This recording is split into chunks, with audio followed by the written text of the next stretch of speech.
سورۃ العصر کی تیسری شے کا ذکر نہیں ہے، الا الذین آمنوا، اس کا یہاں ذکر آ گیا، ولکن البر من آمن باللہ والیوم الآخر والملائکۃ والکتاب والنبیین وعملوا الصالحات، جو تنے کے تین شاخیں ہیں موٹی موٹی آگے، لیکن امپلائڈ ہے یہاں پر،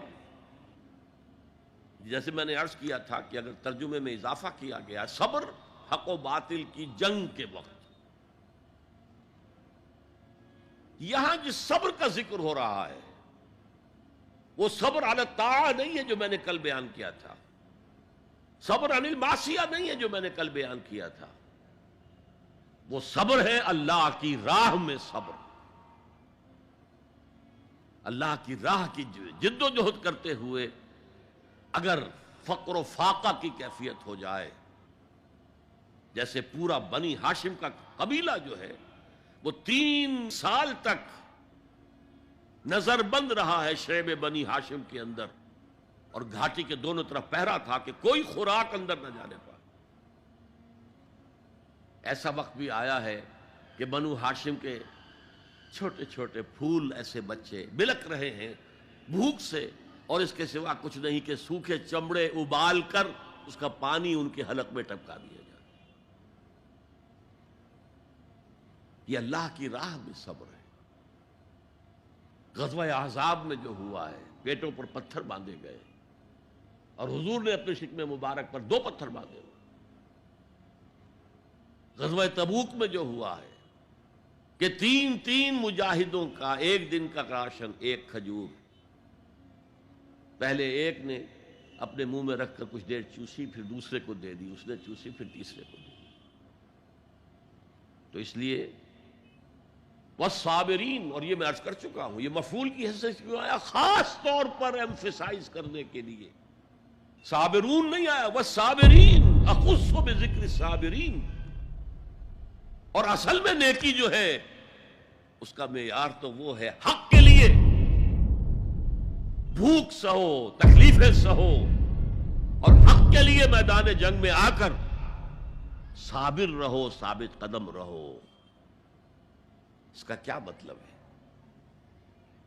یہاں بیسیکلی ڈیفرنشیٹ ہو گیا ہے ایک خانقاہی تصور نیکی کا، ذکروں کے ذریعے، مراقبوں کے ذریعے اپنے آپ کو مانجے جاؤ، مانجے جاؤ، مانجے جاؤ، پھر وہ جو جن کو مانجھ دیا گیا ہے وہ دوسروں کو مانجھیں مانجھیں مانجھیں، مانجھنا ہی چلا ہے، آگے نہیں۔ میدان میں آ کر باطل کو چیلنج کرنا، یہ نہیں ہے ہی نہیں۔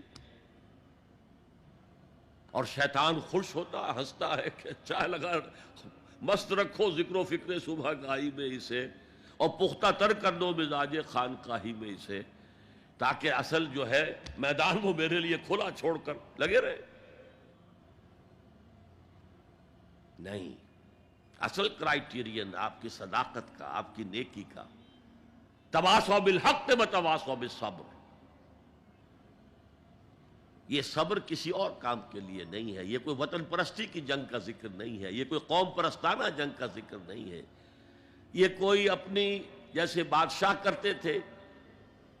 اپنی دولت بڑھانے کے لیے، اپنی مملکت کو توسیع دینے کے لیے صبر نہیں ہے، بلکہ یہ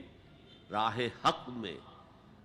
والصابرین فی الباساء والضراء وحین الباس، خصوصاً وہ جو صبر کرنے والے ہیں فقر و فاقہ میں، بھوک میں اور تکلیف میں۔ زخم آ گیا ہے، تیسرے اٹھ رہی ہیں، برداشت کر رہے ہیں، آدمی کانپ جاتا ہے۔ معاذ اور معوذ جو 2 نوجوان تھے جن کو حضور نے تو کہا تھا تم ابھی کم عمر کے ہو، تم جاؤ واپس چلے جاؤ، لیکن ان میں سے جو بڑا تھا اس نے کچھ کہا حضور سے تو حضور نے مان لیا، چلو ٹھیک ہے تم آ جاؤ۔ چھوٹے نے کہا حضور میں اسے پچھاڑ سکتا ہوں، آپ نے کشتی کرائی، اس نے پچھاڑ دیا، اچھا بھائی آ جاؤ، تم بھی آ جاؤ۔ انہی میں سے ایک کا ہے، میں بھول رہا ہوں ان کا نام، ان کے ایک شانے کے اوپر تلوار کا وار پڑا، پورا شانہ کٹ گیا، کوئی ایک تسمہ، کوئی ایک ٹینڈن لگا رہ گیا کسی، اب وہ ہاتھ جو ہے وہ لٹک رہا ہے، وہ دوسری ہاتھ سے تلوار چلا رہے ہیں لیکن یہ رکاوٹ ڈال رہا ہے.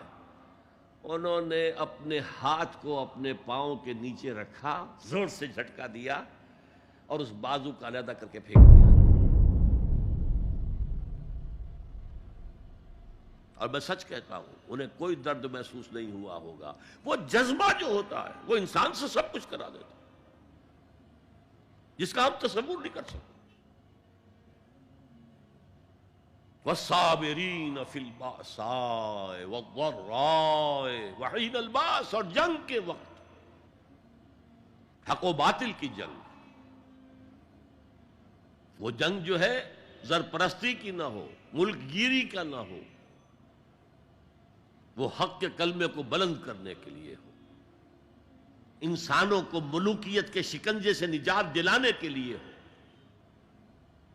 انسانوں کو کیپٹلزم کے جنگل سے اور اس کے چنگل سے نجات دلانے کے لیے ہو. وہ جنگ جو حق کے لیے ہو، اس میں ثابت قدم رہنا، یہ صبر کی سب سے اونچی منزل ہے.